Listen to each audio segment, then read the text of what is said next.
Bapak Ibu jemaat yang dikasih Tuhan, yang sore hari ini berada di base camp maupun yang sore hari ini mengikuti ibadah melalui live streaming, saya ucapkan shalom.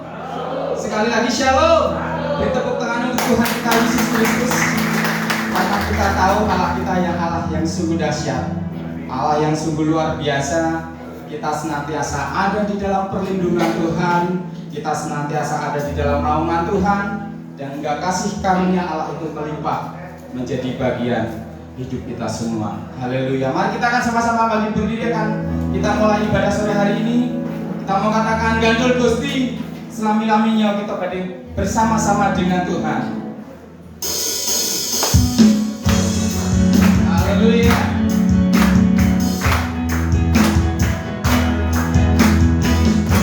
Moga Bapak Ibu Saudara kita akan sang gandul di masa Gusti kita Yesus Kristus. Haleluya.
Apa ya derek Gusti pancen slamet?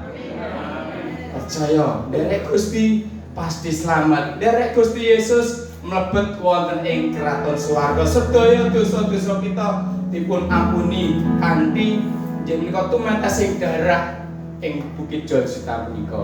Monggo kita akan semakin lebih dekat lagi menikmati hadirat Tuhan. Kita sama-sama masuk di dalam hadirat Tuhan. Bapa kami di dalam surga, Tuhan yang kami sembah di dalam nama Yesus. Sungguh kami bersyukur kepadamu ya Tuhan untuk sore hari ini. Kami ingin lebih dalam Tuhan menikmati hadirat-Mu melalui puji-pujian kami Tuhan. Hadirlah Tuhan, lawatlah kami Tuhan, urapi kami Tuhan, supaya kami boleh menikmati kuasa-Mu. Kami boleh menikmati hadirat-Mu sore hari ini Bapa. Terima kasih Bapa, kami menyerahkan semuanya ini Tuhan di dalam nama Yesus Kristus Tuhan. Terima kasih Yesus, saat kami menyembah Engkau, kami percaya Roh-Mu bekerja Tuhan di tempat ini Tuhan.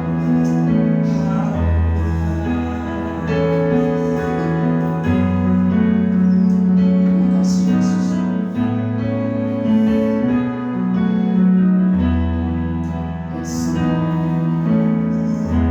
Saat ku menyembah-Mu,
menikmati kehadiran-Mu sore hari ini Tuhan dalam ibadah kami ini Tuhan.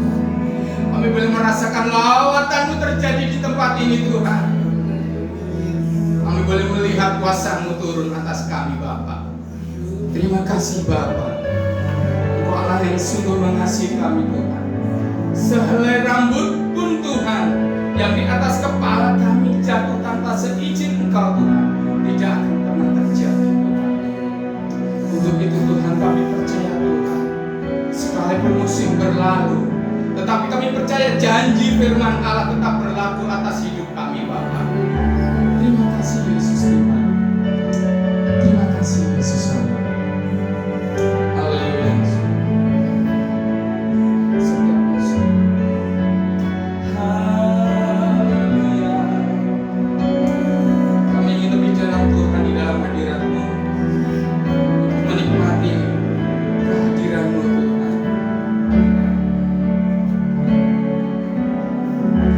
Musim akan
Tuhan yang selalu menjaga kami Tuhan.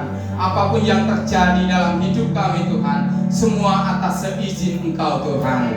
Terima kasih Bapa buat setiap kebaikan-kebaikan Tuhan. Terima kasih Tuhan setiap pertolongan-pertolongan Tuhan yang berlaku dalam hidup kami Bapa. Inilah pujian kami Tuhan, penyembahan kami Tuhan yang sore hari ini boleh kami naikkan ke hadirat-Mu Tuhan. Engkau terima menjadi persembahan yang berbau harum di hadapan-Mu Tuhan, sehingga senantiasa Tuhan Engkau berkenan dalam setiap kehidupan kami Bapa. Terima kasih Bapa. Tibalah saatnya bagi kami untuk menikmati kebenaran firman Allah, mengurapi hamba-Mu, memampukan hamba-Mu Tuhan. Akan terus tambahkan perbendaharaan firman Allah dalam kehidupan hamba-Mu Tuhan, sehingga firman yang keluar dari hamba-Mu ini menjadi kekuatan dalam hidup kami untuk mengiring Engkau Tuhan, menjadi kekuatan iman kami Tuhan di dalam menapaki hidup ini Bapa. Terima kasih Tuhan. Dalam nama Tuhan kami Yesus Kristus kami bersyukur dan kami naikkan doa kami ini. Haleluya. Mari sama-sama yang percaya katakan amin. Silakan duduk Bapak Ibu Saudara. Baik, puji Tuhan, shalom saudara. Shalom, bersyukur hari ini kita masuk di minggu kedua bulan Oktober, bulan misi bagi Gereja Bethel Indonesia. Termasuk juga di Prison Ministry sudah mempersiapkan pelayanan-pelayanan di tahun yang akan datang, karena berhubungan terus bersinambungan juga dengan sidang-sidang Gereja Bethel Indonesia, baik sidang majelis daerah maupun sidang sinode, dan juga penetapan persiapan pemilu bersama di Indonesia, sehingga ada beberapa perubahan. Sidang majelis daerah dimulai dari bulan Februari, dan kemudian sidang sinode di tanggal 21 sampai 23 Agustus, karena Oktober sudah penetapan capres dan cawapres. Jadi udah tahun-tahun panas hari-hari ini kita melihat, dan makanya tahun depan ada beberapa rencana misi yang sudah ditetapkan di awal bulan Oktober ini. Tanggal bulan April rencana ke Maluku dan Pulau Seram, lalu kemudian bulan Juli kita di Prison Ministry Nasional akan berkunjung sekaligus ada North Pacific Jazz Festival, lalu kemudian ada berkunjung juga sampai di penjara-penjara yang ada di daerah Sangihe. Nah saudara kasih dalam Tuhan, tetapi hari ini kita itu misi yang begitu jauh di luar, sebab ada misi yang harus kita lakukan di tengah-tengah kehidupan kita. Saya sering menyampaikan bahwa puncak dari kekristenan itu adalah apa yang orang lain lihat dari kita, apa yang orang lain rasakan ketika kita hadir di situ, dan apa yang orang lain dengar ketika orang berbicara tentang kita di tengah-tengah lingkungan di mana kita berada. Nah hari ini kita akan belajar di bulan Oktober, bulan misi ini. Nanti setiap Rabu kita akan belajar materi-materi yang ada yang disiapkan oleh sinode. Tapi hari ini Minggu kita akan belajar bersama-sama bagaimana kita memberikan pemahaman tentang misi yang benar itu dimulai ada di dalam kehidupan kita. Kita akan melakukan apa yang disampaikan firman Tuhan dari Ibrani pasal 13 ayat 1 mengatakan, Ho Philadelphia Meneto, peliharalah kasih persaudaraan. Ayat ini kita akan belajar menyambungkan dari Mazmur 133 ayat 1 sampai 3. Mari kita akan baca bersama-sama 2, 3. Sungguh alangkah baiknya dan indahnya apabila saudara-saudara diam bersama dengan rukun, sebab minyak seperti minyak yang baik di atas kepala meleleh ke janggut Harun dan ke leher jubahnya, seperti embun gunung Hermon yang turun ke atas gunung-gunung Sion, sebab kesanalah Tuhan memerintahkan berkat dan kehidupan untuk selama-lamanya. Nah saudara dikasih di dalam Tuhan Yesus Kristus, setiap orang tentu mendambakan hidup yang baik. Setiap orang mendambakan hidup damai dan tidak bertengkar dengan sesama. Setiap orang mendambakan adanya satu kehidupan yang saling menghormati. Walaupun hari-hari ini berita-berita yang ada di media lebih cenderung tentang berita perseteruan, berita perpecahan, berita fitnah, berita berbagai macam saling menjelekkan satu dengan yang lain. Nah saudara dikasih dalam Tuhan, dan mengapa? Karena memang belakangan ini kita melihat berita-berita diwarnai dengan saling sikap yang tidak menghormati. Bahkan ketika kemarin saya mengajak, ayo main ke Jogja, ya, ada yang ada di Jakarta, dan ayo kita main ke Jogja. Tadinya saya pingin ke Jogja, tapi saya dengar kok di Jogja ini rasis banget. Waduh, rasis Bahasanya itu udah lama, di Jogja rasis gitu. Siapa yang bilang? Berita. Dia bilang enggak, aman di Jogja. Ya, kenapa? Beritanya kan sangat jelek kalau Jogja itu rasis. Bilang enggak, Jogja aman. Buktinya kami bisa menikmati kebersamaan. Nah saudara, mengapa? Karena memang dengan mulai panasnya konstelasi politik, sikap saling mencurigai, saling memfitnah itu bertumbuh subur di negeri ini dengan kebebasan pers. Sehingga kemudian orang saling menjelekkan, saling memfitnah, saling mencurigai. Kayaknya hari ini menjadi semacam sesuatu yang sering kali kita temui dan mudah menjadi biasa. Orang menjadi kebal. Nah, kalau itu masuk di dalam kehidupan keluarga, kehidupan rumah tangga, bahkan kehidupan nasional, tentu akan menghancurkan kesatuan dan juga persatuan. Dan saudara dikasih dalam Tuhan, bukan hanya masalahnya akan melahirkan perpecahan, ternyata ketidakharmonisan itu, kalau baca Mazmur 133 tadi, akan semakin menjauhkan berkat Tuhan di dalam kehidupan umat. Kita pengen diberkati, kita pengen menikmati Tuhan, tapi kalau hidup kita tidak damai, maka berkat Tuhan itu tidak akan sampai kepada kita. Tadi disebutkan bahwa Tuhan memerintahkan berkat. Dari mulai Kejadian pasal yang keempat, kita sudah melihat hal-hal yang terjadi ketika terjadi perselisihan. Kain dan Habel itu sama-sama anak Adam, dilahirkan dari ibu yang sama, Hawa. Tetapi karena rasa iri menghasilkan kedengkian, menghasilkan kebencian, yang akhirnya menghasilkan juga niat untuk membunuh. Ada persaingan yang luar biasa sampai kepada pembunuhan ketika rasa iri, rasa egois ditahan di dalam kehidupan manusia. Dan dapatnya apa? Kain menjadi orang yang terkutuk kemanapun dia pergi. Orang tahu bahwa dia adalah orang yang terkutuk. Saudara, sehingga berita tentang Kain dari mulai Kejadian pasal yang keempat sampai akhir zaman tidak akan pernah terhapus sebagai seorang yang menyimpan dendam, menyimpan iri, sehingga gambaran dari kehidupan yang tidak pernah tenang di dalam hidupnya. Yusuf dan juga saudara-saudaranya, bagaimana kerukunan keluarga Daud, keluarga Yakub menjadi terpecah. Mengapa? Karena ada perasaan iri. Dari iri menghasilkan kebencian, sehingga apapun yang dilakukan Yusuf, apapun yang dikatakan Yusuf, saudara perhatikan di situ, menjadi salah di depan saudara-saudaranya. Gambaran bahwa orang itu kalau tidak suka, apapun yang dikerjakan oleh lawan yang tidak suka itu pasti tidak suka, pasti jelek. Jelek terus sampai akhirnya menghasilkan kebencian, dan seorang atau satu keluarga, saudara-saudaranya yang dibesarkan bersama-sama dengan satu keluarga sampai tega menjual saudaranya. Saudara perhatikan, ini dari kebencian sehingga orang menjadi tega bukan hanya kepada orang lain tetapi kepada orang yang terdekat. Daud mempersatukan Israel, Shalomo, karena namanya juga Shalom, Shalomo, kemudian memperdamaikan Israel menjadi kekuatan yang luar biasa, negara yang besar. Tetapi karena rasa tidak nyaman di dua keturunan, Rehabeam menjadi raja, Yerobeam menjadi tidak nyaman, dan dia punya pengaruh dan mempengaruhi, akhirnya Israel terbelah menjadi dua. Saudara, ini gambaran dari orang-orang yang tidak menjaga kasih persaudaraan. Nah, saudara dikasih dalam Tuhan, pertanyaannya adalah di manakah kerukunan itu, persekutuan itu harus ditempatkan.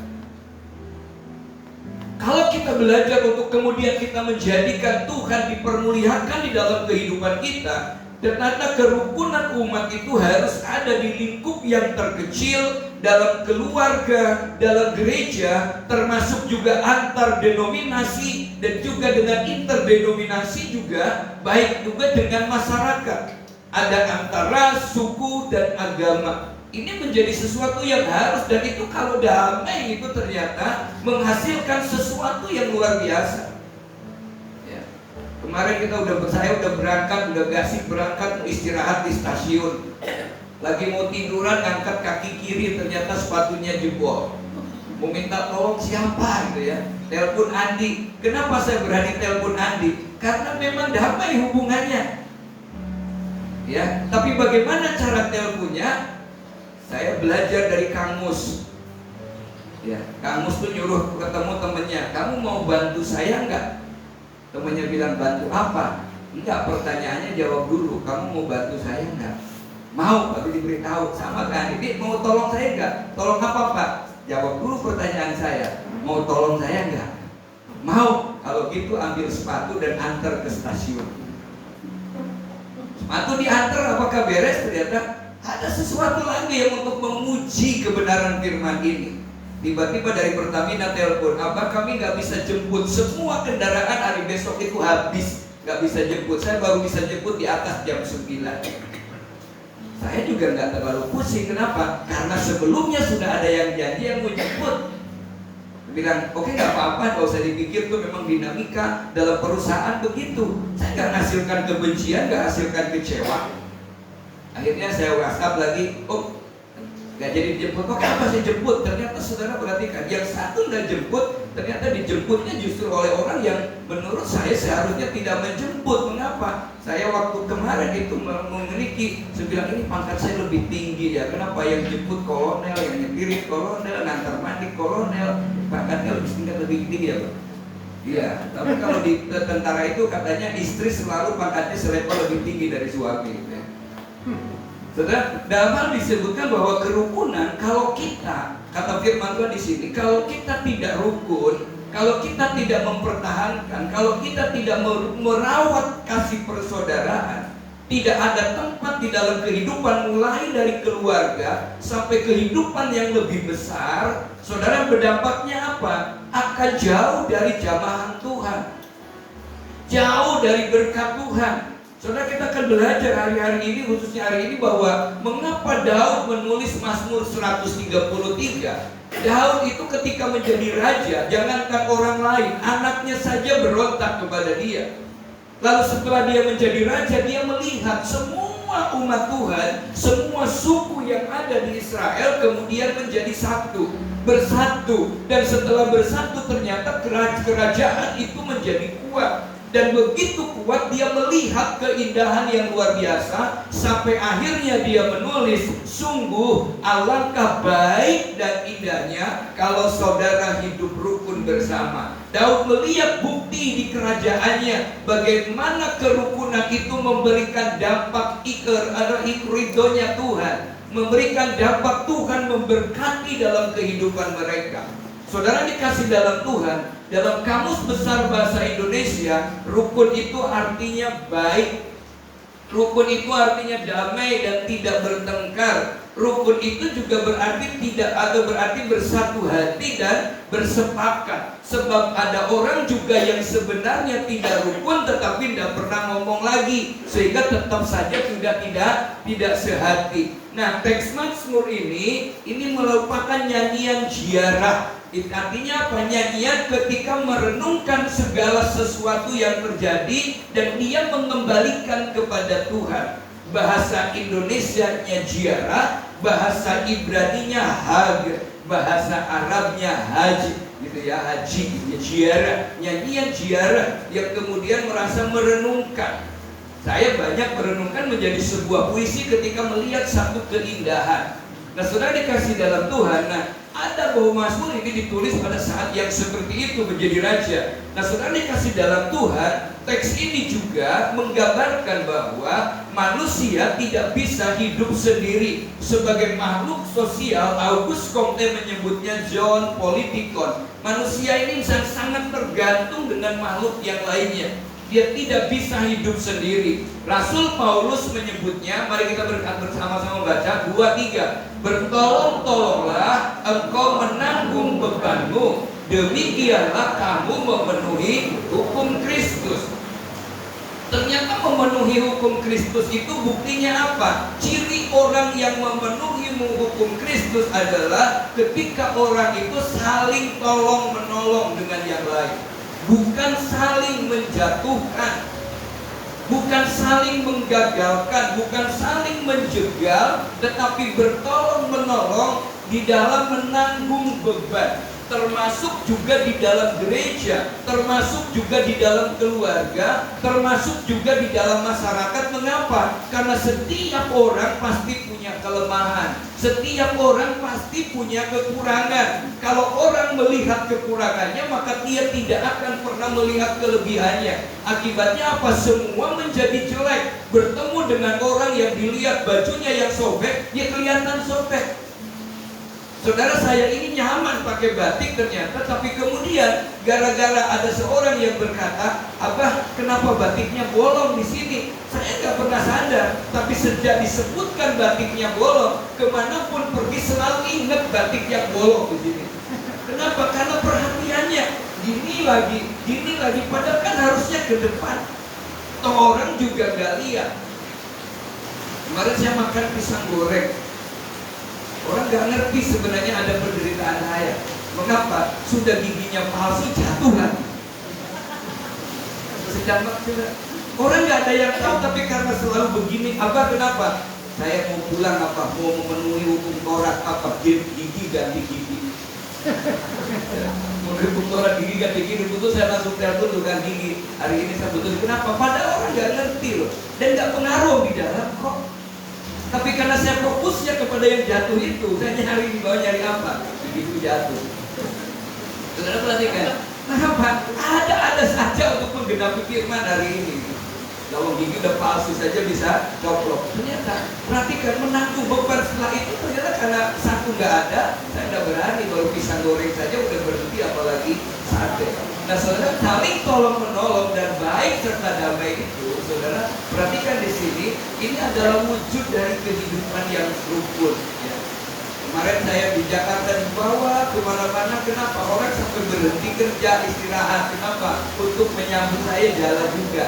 Nah, saudara dikasih dalam Tuhan, dan bagi Daud, di hadapan Daud, di pemandangan Daud yang seperti itu, dia mengatakannya sungguh baik dan indah. Bukan tengok kiri kanan, di sini ada yang sedang gak enak hati ya. Ya, menurut kita duduk bareng kelihatannya indah, di hadapan Tuhan sedang tidak baik dan tidak indah. Mengapa? Karena ada hati. Manusia kan melihat rupa, tetapi Tuhan melihat hati. Saya kemarin makan di Aliyong itu, saudara. Makan tuh orang liatin saya terus. Dia bilang, kenapa orang liatin saya ya? Ya karena saya wajahnya aneh di situ sendiri, mungkin karena ada jenggotnya, pakai kopiah begitu, kok ada di situ. Jadi saya nggak nyaman makan. Kenapa? Dilihatin terus. Setiap orang masuk lihat. Kita nggak nyaman di situ. Kenapa? Karena ada yang berbeda. Orang mulai nggak enak hati. Akhirnya cepat pulang. Nah, saudara dikasih dalam Tuhan, dan kata sungguh itu artinya benar. Sungguh itu tidak dibuat-buat. Kalau senyum ya senyumnya tulus. Senyumnya nggak dibuat-buat. Ya, monggo pinara tenang nesu. Mau pergi kok gitu kan. Nah, saudara perhatikan. Nah, ini adalah sesuatu yang lahir dari kesadaran atas ilham atau anugerah Tuhan yang bebas dari pengaruh luar. Ternyata kedamaian itu bukan berawal dari luar. Keindahan yang karena kerukunan itu bukan berawal dari luar masuk ke dalam, tapi dari dalam yang berdampak keluar, sehingga membuat orang kalau senyum itu benar, kalau manggut itu benar, kalau monggo ya monggo, saudara, tidak ada yang disembunyikan. Nah, itulah yang Daud menyebutkan sungguh alangkah indahnya. Nah, lukisan hidup rukun yang diberikan oleh Daud itu begitu indah. Yang pertama, mari kita baca 2-3. Seperti minyak yang baik di atas kepala, yang meleleh ke janggut dan janggutnya Harun. Saudara, gelekan jubahnya. Saudara, waktu Harun diurapi menjadi raja, atau dia mengurapi seorang raja, maka dampak dari pengurapan minyak yang baik itu bukan hanya kepada orang yang diurapi. Yang diurapi pasti terharu, pasti dia akan meneteskan air mata. Lebih lagi orang yang melihat keluarganya yang hadir di situ, dia akan menikmati kekaguman, keharuan, kebanggaan yang luar biasa. Mengapa? Itu minyak sebagai tanda kegenapan, tanda bahwa dia benar-benar sudah diurapi. Dan ketika diurapi ada keharuan itu, tiba-tiba satu ruangan menikmati harum semerbak yang sudah dia kagum, dia harum, sekarang menikmati harumnya dari zaitun yang semerbak yang menyegarkan jiwa. Makanya tamu-tamu di Yahudi kalau masuk rumah dia akan diurapi dari keharumannya, itu seperti aromaterapi yang menyegarkan. Nah, ini lukisan tentang kehidupan yang rukun. Daud menggambarkannya memberi dampak yang luar biasa di lingkungan yang ada. Orang melihat, orang mendengar, orang merasakan ketika hadir itu nyaman tinggal bersama dengan dia. Dan ini saksi, ini menjadi kesaksian. Ini adalah PI. Tujuannya apa? Supaya Yesus ditinggikan, dan kalau Allah ditinggikan, Dia yang akan menarik banyak orang datang kepada Tuhan. Saudara, ini yang Allah inginkan. Di mana kita hadir itu orang senang, lawan senang itu senang. Karena perhatikan, lihat orang di sana, aduh dia glamoren, kalau ketemu sumeh banget gitu kan. Saudara, semua nyaman. Tapi kalau temannya jamedut terus, mencucu terus, kan nggak enak. Jangankan mau duduk bareng, mau lewat saja ke situ males. Kenapa? Delay. Seneng nggak ketemu orang delay? Saudara perhatikan di sini. Nah, kerukunan itu dimulai dari mana? Dari lingkungan yang terkecil dan gereja. Dari gereja dulu. Pak Ishak dulu pernah menceritakan tentang gambaran ada dua gereja yang berdampingan. Satu jemaatnya di bawah 300-300an kalau bersalah. Lalu kemudian yang satu 3.000. Dan yang 3.000 itu merasa gerejaku hebat, gerejaku besar, sehingga kurang menghargai gereja yang cuma 300, apalagi gembalanya. Namanya apa? Gereja kecil. Tapi dalam satu penglihatan malam, dia melihat dari 3.000 orang jemaat yang ada di gerejanya, hanya 8 orang saja yang pegang dia, yang pegang terang. Sementara yang 300 itu hampir semua memegang dia. Kenapa? Karena dari atasnya sudah sombong, menghadirkan kesombongan ke bawahnya. Sehingga tidak menjadi saksi. Dari bicaranya selalu menjelekkan yang lain. Dari bicaranya datang jemaatnya ibadah, bukan lagi datang mempermuliakan Tuhan, tetapi untuk menyenangkan diri sendiri. Kenapa ibadah di sana? Aduh, sound sistemnya nyaman, enak dengarnya. Loh, kenapa ibadah di sana? Waduh, penarinya cantik-cantik, ganteng-ganteng, lampunya bagus sekali. Sehingga kalau datang ke sana, dia bukan tujuan untuk Tuhan, tapi tujuan menyenangkan dirinya. Akibatnya apa? Kadang menyepelekan yang lain. Tetapi yang di gereja kecil yang disepelekan itu, justru dia datang ke sana hanya untuk Tuhan, dan ternyata semuanya membawa dia. Dan besoknya hamba Tuhan itu kemudian datang meminta maaf. Saudara salah menilai seseorang. Nah, saudara dikasih di dalam Tuhan, ini yang mengakibatkan akhirnya menebar kesejukan, kesukaan, dan bahkan kesenangan yang membuat satu dengan yang lain tidak tersakiti. Mengapa? Karena mengenal karakternya, dan tidak juga ada yang saling menyakiti. Ini sesuatu yang nyaman. Pak Yeremia itu orang yang khotbah di sini karena waktu zaman masa lalunya itu dia jadi pemimpin di di satu daerah, di satu tempat yang tidak nyaman di kebun jeruk. Orangnya dengar, tidak apa-apa. Buat kesaksian ya. Buat kesaksian, kenapa? Dia baik dengan lingkungannya. Waktu dia ketiduran, bangun pagi dia kaget. Kenapa? Mobilnya dibuka, kiri kanannya sudah ada anak buahnya itu jaga di situ. Dijaga, saudara, kenapa? Karena dia dulunya baik. Walaupun dalam ketidakbaikan tetap baik di depan anak buahnya. Sehingga pulang itu dia bilang, saya belum mandi. Dibawa ke satu tempat, mandi dulu. Luar biasa. Ternyata dimanapun selalu orang bertemu menabur kebaikan, dia juga akan menuai kebaikan dari orang lain. Benar dikasih di dalam Tuhan. Ini yang Allah inginkan dari kita. Dan ini yang coba kita akan buktikan kenapa kita harus melayani banyak orang. Saudara, teman-teman kita di sini pelayan begitu. Ayo besok ke Kaliurang pelayanan, ayo, walaupun waktunya bersamaan. Kenapa? Kita ingin menyambung silaturahmi dengan orang-orang yang tidak pernah kita kenal sebelumnya. Yang kedua, saudara, lukisan kerukunan digambarkan, kita dibaca 2-3, seperti apa?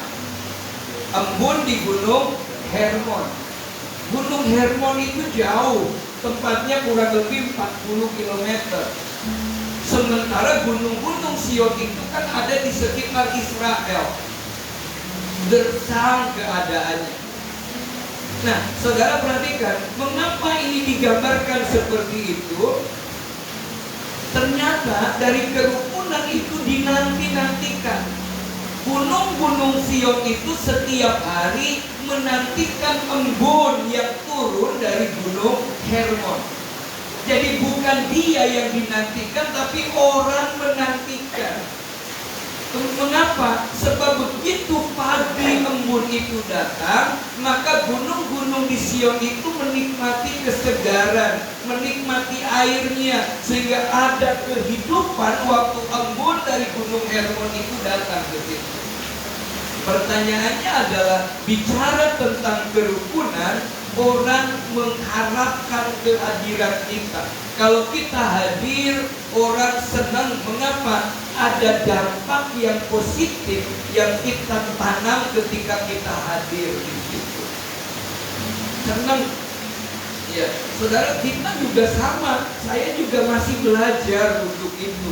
Sedang belajar bagaimana orang suka. Karena kalau kita motivasinya menyenangkan semua orang, kita akan kecewa. Mengapa? Kita tidak mungkin menyenangkan semua orang. Tapi bagaimana kehadiran kita tidak mengganggu orang, itu yang luar biasa. Itulah makanya Matthew Henry, dia bilang begini, saudara, kita baca 2-3. Kasih kita kepada saudara kita tidak boleh kita berikan sesudah mereka mengasihi kita. Jadi jangan menunggu orang mengasihi kita baru kita mengasihi mereka, tapi berikan kasih kita kepada mereka dulu. Tuhan Yesus mengajarkannya, saudara, apapun yang orang lain ingin perbuat kepadamu, perbuatlah itu kepada mereka. Saudara kita Muslim menyebutnya fastabiqul khairat, berlomba-lomba di dalam kebajikan. Orang Hindu menyebutnya takwa ma'asi, aku adalah kamu dan kamu adalah aku. Ini satu bentuk keharmonisan yang begitu luar biasa. Jangan menunggu orang senyum kepada kita, ayo kita senyum dulu kepada orang lain. Jangan menunggu orang lain nyapa kepada kita, ayo kita nyapa dulu kepada orang lain. Nah, pertanyaan berikutnya adalah mengapa kita harus hidup rukun? Mengapa kita harus hidup rukun? Firman Tuhan menyebutkan, karena kesanalah, kita baca 2-3, karena kesanalah Tuhan. Ya, jadi ternyata kepada yang rukun itu Tuhan perintahkan berkat. Ayo ke sana, berkatnya di situ. Tirta ke sana rukun jemaatnya, berkatnya ke Tirta, gitu. Damainya ke Tirta. Keluarga pas itu orang rukun dengan ibu senyum ngobrol, ayo ke sana berkatnya. Tapi nggak rukun berasa tidak baik, gitu. Saudara, itu kerukunan. Kata Tuhan jelas, sebab kesanalah Tuhan memerintahkan berkat. Ini Tuhan yang berbicara lewat Daud. Kesanalah Tuhan memerintahkan berkat.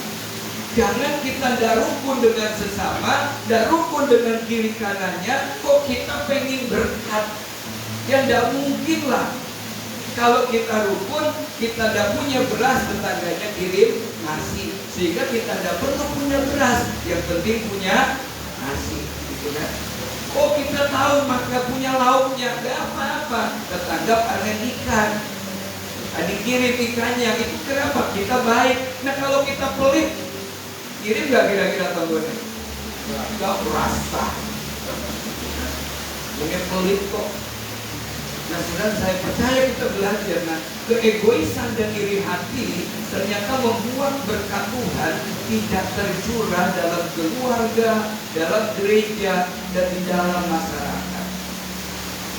Ya, saudara, kasih dalam Tuhan. Jadi lebih tepatnya dengan kalimat yang cukup kasar, cukup tegas adalah hidup rukun atau ketidakrukunan atau ketiadaan hidup rukun dengan lingkungan dan masyarakat, dengan keluarga juga dapat menutup berkat Tuhan. Menutup berkat Tuhan gampang ternyata. Hidup kita tidak rukun, tidak ada berkat Tuhan. Saking rukunnya kemarin disiapkan makanan yang begitu banyak, saya nggak jadi makan. Kenapa? Karena yang satu ngajak makan durian, saya minum jus durian segelas begini, sampai ulang tahun saya nggak bisa makan lagi. Rukun ya, enak banget kalau rukun. Ibadah cuma 10 orang aja ramai. Kita baca ayatnya 23. Setiap kerajaan yang terpecah-pecah pasti binasa, dan setiap kota atau rumah tangga yang terpecah-pecah tidak akan bertahan. Kalau nggak rukun, jangankan berkatnya nggak akan pernah bertahan. Kenapa? Kisruh terus. Nah, saudara dikasih dalam Tuhan, mengingat hal ini, maka Tuhan mengharapkan setiap kita ini, ayo kita hidup rukun. Kalau kita ingin diberkati Tuhan, ayo kita rukun. Kalau kita ingin diberkati Tuhan, ayo menjadi saksi. Sebab dengan adanya kita menjadi saksi, Yohanes 15 ayat yang ke-16 berkata, apapun juga yang kamu minta di dalam namaku, Tuhan akan memberikannya. Ketika kita menjadi saksi, Matius 28 ayat 19-20, ketika kita menjadi saksi, Tuhan mengatakan, dan ketahuilah aku menyertai engkau sampai kesudahan zaman. Nah, saudara dikasih dalam Tuhan, demikian juga ketika kita dalam masyarakat yang lebih luas, maka kerukunan itu akan membuat yang sulit mudah untuk dikerjakan. Yang tadinya mudah patah menjadi sulit untuk dipatahkan karena rukun dengan filosofi lidi. Semakin banyak kesatuan yang diikat, bukan hanya berguna bermanfaat untuk kebersihan, tetapi juga menjadi sulit untuk dipatahkan. Sehingga pekerjaan yang berat akan mudah dikerjakan. Kalimat terakhir kita baca, berat sama dipikul, ringan sama dijinjing. Ringan sama dijinjing, berat kamu pikul sendiri. Gitu ya. Bukan ya. Duduk atau namanya berdiri sama tinggi, duduk sama saya. Asik kalau gitu ya.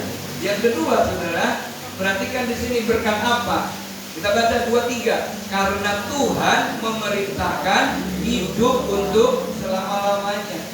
Orang rukun itu bukan hanya menerima berkat, tetapi juga menikmati hidup untuk selama-lamanya. Hidup di mana? Hidup di dunia sampai dalam kehidupan yang kekal. Lalu kita rukun kok. Bagaimana Tuhan akan menerima kita kalau kita nggak rukun dengan tetangga?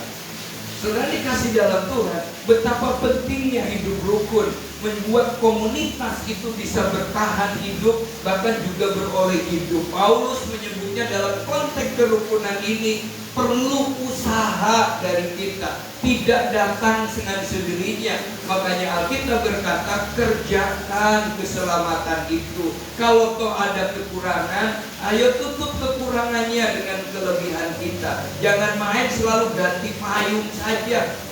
Saudara, ini ada hujan, bagaimana caranya supaya nggak kehujanan? Kan pakai mantel, hujannya tetap ada, kita nggak kehujanan. Tapi banyak orang seringkali kalau ada pimpinan, ada orang ganti saja, nggak bisa. Kita membutuhkan, makanya kita belajar. Kata Tuhan, tubuh ini di gereja dan Yesus di gereja itu adalah tubuh Kristus, dan Kristus itu ada kepalanya. Maka tubuh justru yang paling besar bentuknya, dia yang tidak bisa melakukan apa-apa. Di dalam tubuh kita leher ke bawah yang paling besar apa? Tubuh ini kan. Apa yang bisa dilakukan oleh tubuh ini? Menggulang-gulung gak jelas, gatal, raiso, garuk, apa-apa itu. Tapi ini yang membutuhkan. Yang lapar yang dipegang mana? Perut. Aku lapar ya? Lapar tuh mesti perut. Tapi lapar perut bisa ngambil nasi sendiri nggak? Nggak. Artinya ada nasinya kalau tangan nggak ngambil nggak bisa. Ada tangannya kalau mulutnya gitu nggak bisa. Nah perut badan yang besar ini nggak bisa apa-apa kok. Masuk angin kerokan juga butuh tangan, masukin kancing juga butuh tangan. Jadi ternyata yang gede perut ini tanpa yang kecil-kecil ini tidak bisa berfungsi apa-apa. Orang Jawa menyebutnya ojo dume. Saudara, mari kita belajar, karena ini kata Tuhan, ayo kerjakan. Saking kita ini sayang kepada jari yang terlemah, kita menyebutnya jari manis. Ini kan jari manis, yang dikasih cincin mana? Bukan jempol, jarang orang jempolnya dikasih cincin. Yang dikasih cincin apa?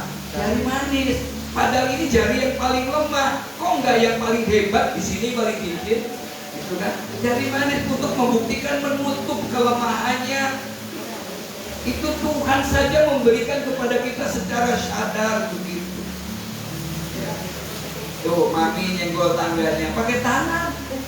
Padahal nggak disuruh, udah secara sendirinya. Itulah kita sebenarnya, tanpa disuruh harusnya bisa melakukan itu. Sampai Yesus di dalam doa terakhirnya di Yohanes pasal 17, dia juga rindu supaya murid-muridnya satu seperti engkau dan aku satu, supaya mereka satu di dalam kita. Artinya Tuhan merindukan kerukunan ini. Dan kenapa? Sebab dengan kerukunan inilah Yesus akan ditinggikan. Ini menjadi kesaksian yang hidup di tengah-tengah dunia. Dan kata Tuhan, yang seperti itulah kesanalah Tuhan memerintahkan berkat, kesanalah Tuhan memberikan kehidupan. Nah, sudah dikasih dalam Tuhan, ada pelajaran yang luar biasa tentang hidup rukun. Yang pertama adalah dengan bagi keluarga. Ya, berhenti untuk egois. Kenapa? Kata Tuhan dalam Efesus 5 ayat 22 dan 23, meskipun ayat itu yang pertama seolah-olah menguntungkan suami. Yang pertama ayat 22, hai istri tunduklah kepada suami seperti gereja tunduk kepada Tuhan. Kan kelihatannya tunduk. Sementara ayat 25-nya, hai suami hormati istrimu. Kelihatannya kok ada perbedaan. Tapi kalau kita melihat dari terjemahan yang sama, dari dua ayat, dua kalimat, baik itu tunduk dan juga kemudian hormat, itu memiliki arti akar kata yang sama, saling menempatkan diri di bawah. Berarti tidak boleh ada yang merasa lebih hebat satu dengan yang lain. Saudara, itulah makanya kalau ada yang satu pinter, disyukurin, ada yang bodoh. Mengapa? Karena tidak mungkin dibilang pinter kalau tidak ada yang bodoh, gitu ya. Disyukurin, tadi lihat Panji sudah tinggi. Panji nggak boleh sombong tinggi, ada abah yang pendek. Nggak mungkin dibilang tinggi kalau nggak ada yang pendek. Itu kan bersyukur. Jadi dunia ini lengkap. Ya. Nah, sudah dikasih dalam Tuhan, kita tidak biasa yang satu diberkati, ya. Dan semakin diberkati, kadang kan gayanya yang berubah akhirnya. Makanya pertanyaan sama saya dikatakan, bah, apa sih yang membuat orang berubah? Apa yang sulit dipertahankan dalam seseorang? Perubahan gaya hidup dan sikap hidup. Itu yang sulit dipertahankan. Dengan pendapatan sekian, dengan posisi sekian, dibandingkan ada peningkatan, biasanya gaya hidupnya terus berubah. Sikapnya juga jadi berubah. Nah, ini yang tidak boleh terjadi. Nah, sudah dikasih dalam Tuhan, sebab iri hati egois itu saya menyebutnya seperti bisul di tulang loh, yang akhirnya bukan hanya sekedar busuk tapi juga akan menghancurkan tulang itu. Nah, saudara dikasih dalam Tuhan, atau ibarat kita menyimpan telur busuk, sudah membuat busuk kemudian juga tidak menghasilkan apa-apa. Untuk itu saudara dikasih dalam Tuhan, di dalam keluarga mari kita belajar untuk tidak menjadi sombong, tetapi belajar hidup baik, lebih baik dari satu yang lain. Bahwa itu adalah satu harta yang besar. Namanya hidup rukun, ternyata harta lebih dari segala-galanya, karena kesana Tuhan akan perintahkan berkat. Saudara dikasih dalam Tuhan. Berikutnya adalah persaudaraan itu lebih baik daripada mobil mewah, mungkin lebih rumah mewah juga, ya. Ada orang semakin mewah rumahnya, pagarnya juga semakin tinggi, dipulisi lagi ada setrum. Kenapa? Udah pagernya tinggi, ditulisin ada setrum. Di pintunya ada tulisan apa lagi? Awas, anjing, galak. Ada maling datang ke situ, wah ini bahaya, tidak untung, dalamnya pasti ada yang mewah. Ya kalau rumahnya terbuka orang mikir, pasti radio popo itu. Maling gak balas sudah. Dan berikutnya apa? Kalau kita bebas itu orang saling menjaga sebenarnya. Tapi kalau kita dindingnya tinggi, pagernya tinggi, waduh saudara, seperti nyanyiannya zaman dulu itu loh, siapa? Penyanyi dangdut itu. Di antara kita ada dinding yang tinggi, di antara hatimu dan hatiku. Muksin Alatas ya? Muksin ya? Sama titik apa dia hafal, karena itu pandai dulu zamannya. Yang sekarang gak akan ada yang tahu, ya. Muksin Alatas, saudara. Nah, saudara dikasih dalam Tuhan. Bagi gereja apa kerukunan itu? Bagi gereja, saudara, mari kita belajar untuk hidup sebagai anggota gereja internal, menghargai kerukunan, pelayanan, sehingga kemudian juga bisa bersaksi dengan kerukunan ini. Persetia yang akan mulai kita bangun di 2023 ini, itu gambaran dari menunjukkan kita rukun. Saya menyebutnya menabur hadir akan menuai datang.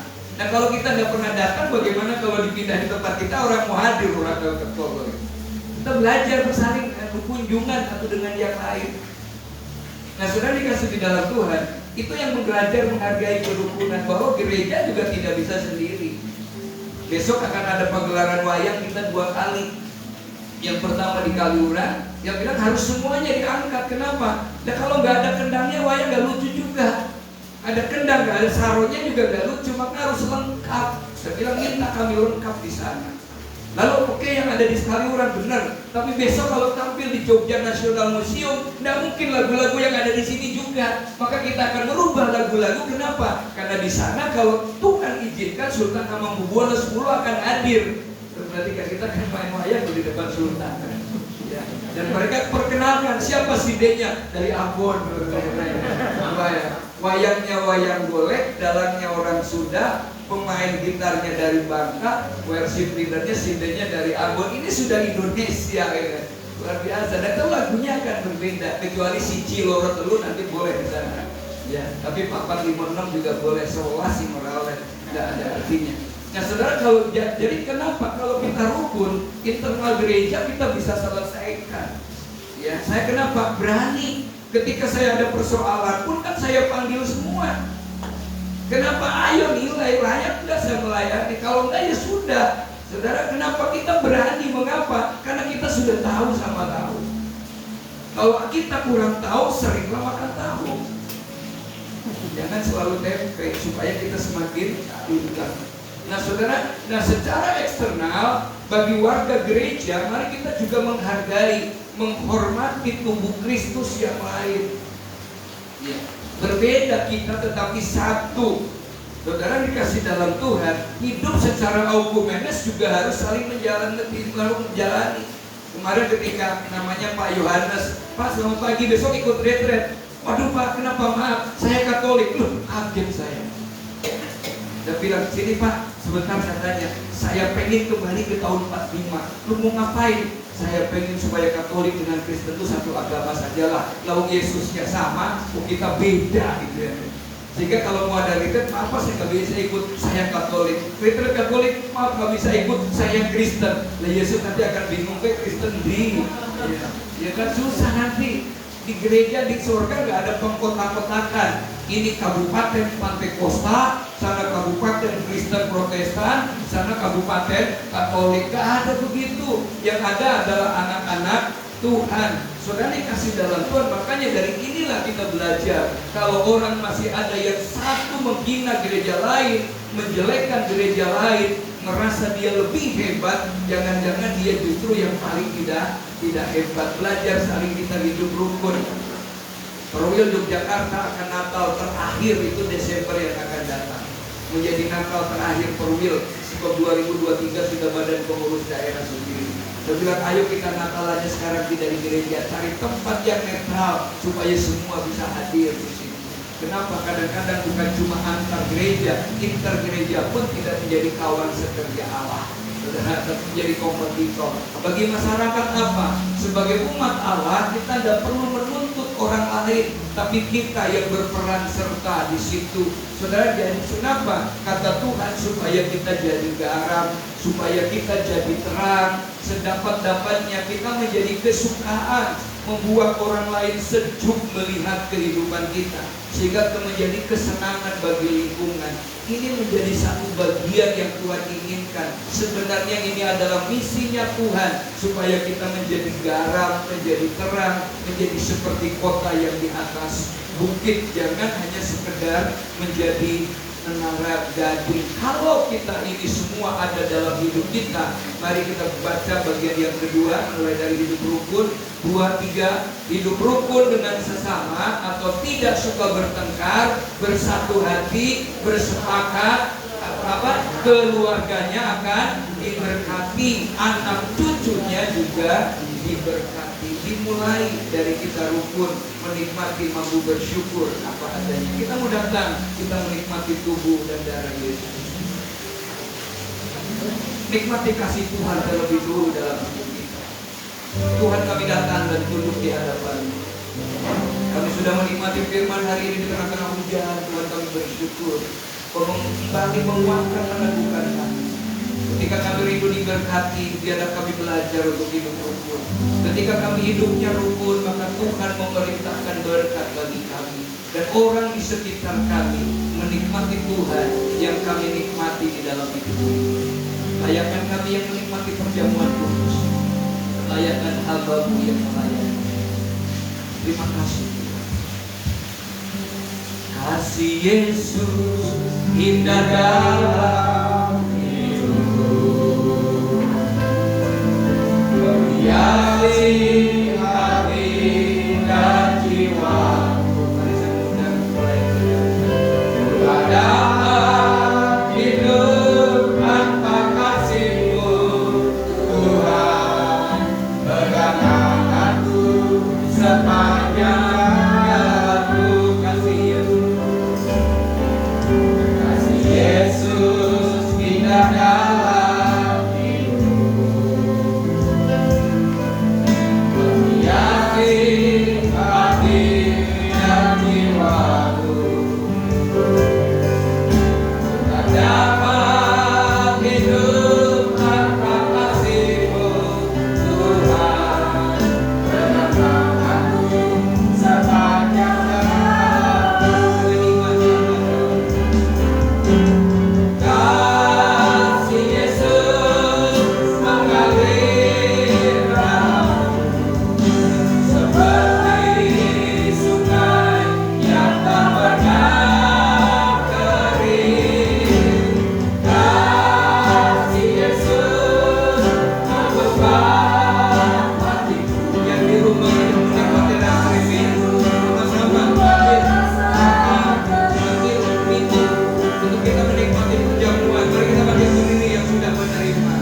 lebih tinggi dari kepala kita.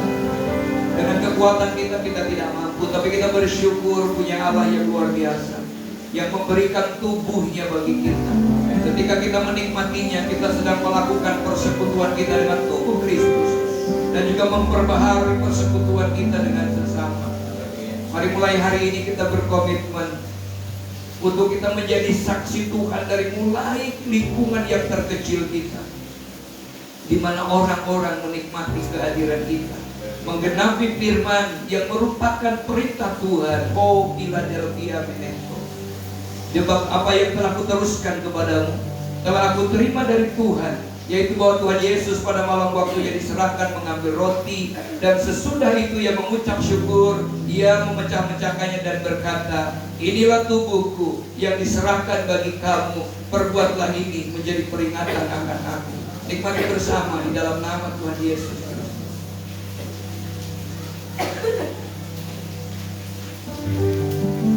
Darahmu Yesus sucikan daku, darahmu Yesus bebaskanku, darahmu Yesus ubahkan, ku dijadikan. Sama katakan darahmu Yesus.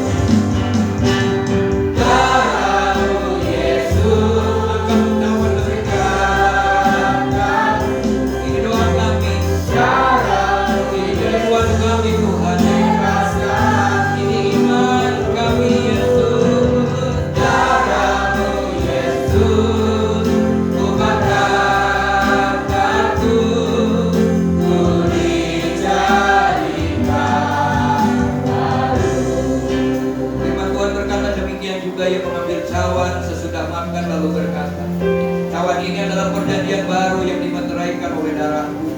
Perbuatlah ini setiap kali kamu meminumnya menjadi peringatan akan aku. Nikmati bersama dalam nama Yesus. Haleluya Tuhan. Mari kita sembah Dia. Haleluya. Kami bersyukur. Yesus,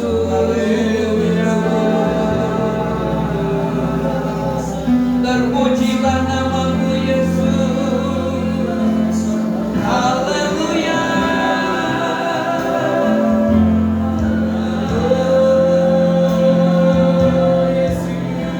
Engkau baik Tuhan. Haleluya, haleluya, haleluya, haleluya.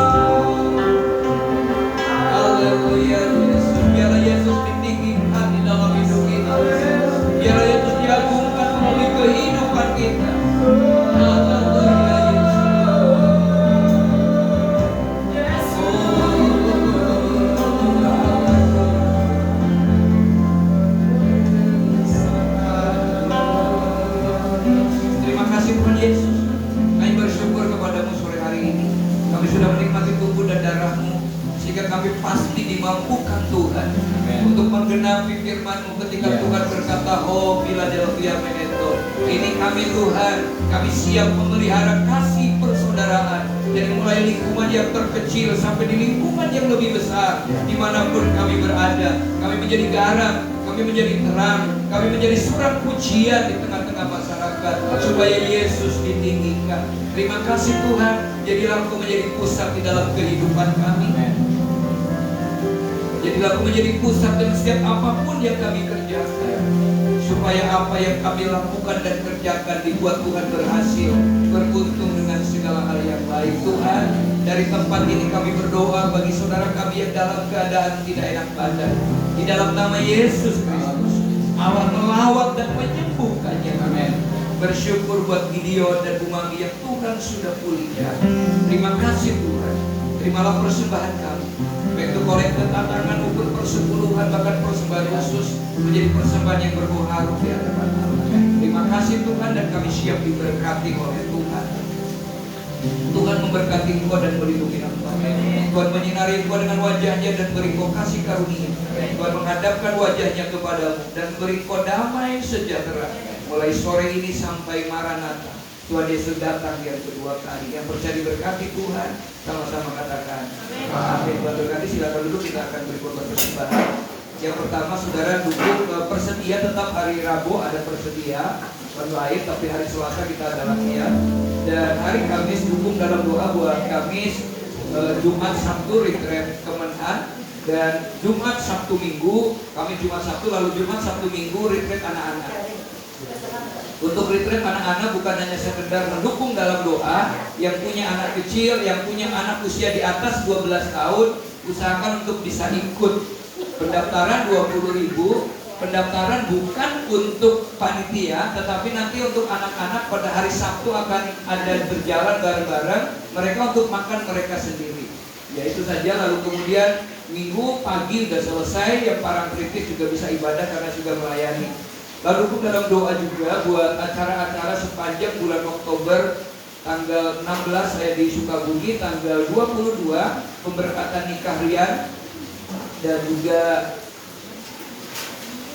Rosa, dan malamnya, sorenya rencana saya langsung ke Manado. Jadi terus berturut-turut pergi, lalu kemudian 3 hari di sana ada penginjilan ke tempat orang-orang Jawa yang ada di Sulawesi Utara. Ya, Tuhan Yesus memberkati. Kasih Jawa.